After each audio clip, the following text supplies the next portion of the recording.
The single greatest opportunity for competitive advantage is virtually free, simple, and available to anyone who wants it, and yet it's largely untapped by almost every leader in every organization. And I really believe that. It sounds absurd, but I'm convinced that is true.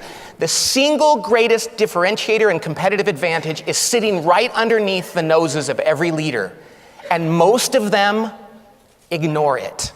Every organization I work with has enough domain expertise, intelligence, and knowledge to be wildly successful. However, very few of them tap into all of that knowledge, domain expertise, and experience because they're not healthy, because of dysfunction and politics and confusion. Samuel Johnson, the great writer, had a great quote once. He said, "People need to be reminded more than they need to be instructed." I love that quote. People need to be reminded more than they need to be instructed.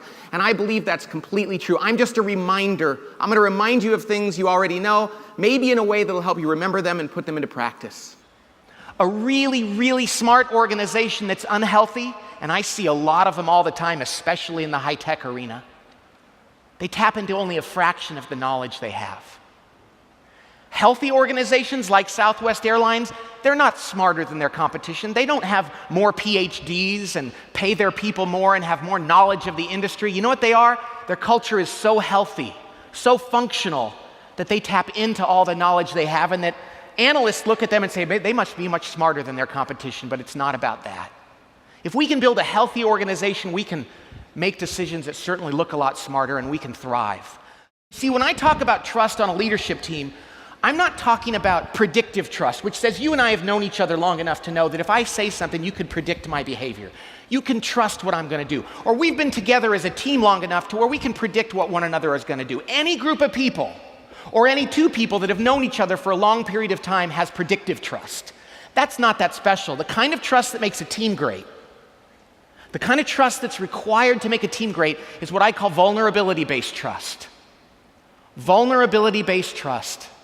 That's the kind of trust that comes about when people on a team can and will say things to one another like, "I don't know the answer, I think I screwed that up, I need help, you're smarter than I am, I want to be more like you, can you teach me to be like you?" Or, "I'm sorry, I was totally unfair to you yesterday and I should apologize."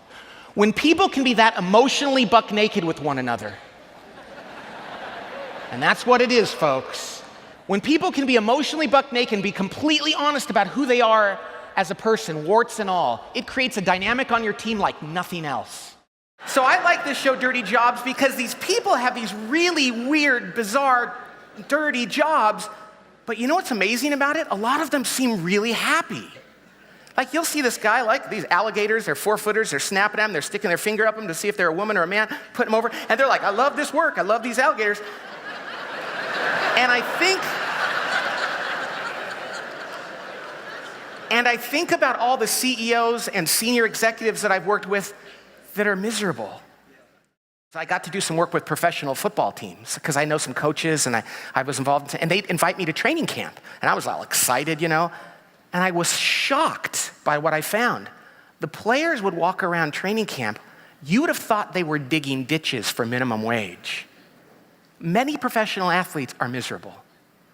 You know, here they are playing a child's game for millions of dollars half the year. And they're like all bummed out, and I couldn't figure out why until later. A friend of mine who was a head coach and a really good guy, but he was part of the industry, something happened. His team traded for a very high-profile player. You all know who this guy is. A very talented, high-profile player with some personal problems, pretty young, millions of dollars, high profile. So the guy was coming out by himself, he had no family, to join the team.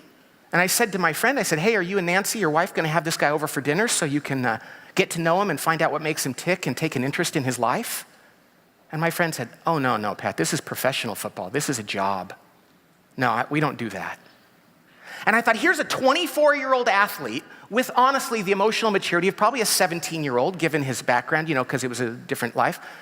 And this guy didn't think it was his job as a leader and a manager to get to know him, to take an interest in him. Let me tell you, ladies and gentlemen, I don't care if you're the head of marketing at a company or you're a line employee, if your manager doesn't care about you, and I've talked to senior executives at very interesting companies that didn't like their job because the CEO just couldn't care less about them. Nobody wants to be anonymous. I wish organizational health were a standard. Just like having good finances and good technology and marketing. I wish someday, man, I don't know how long it's going to take. We're fallible human beings, so it's going to be a while. But I hope someday people go, well, you work in an organization, we have to be organizationally healthy. We got to get rid of politics and confusion and have clarity and all those things. That will change the world, change society, change our families, change us as people. I think that's a good thing. Until that happens, though, this represents a really great opportunity for meaningful competitive advantage.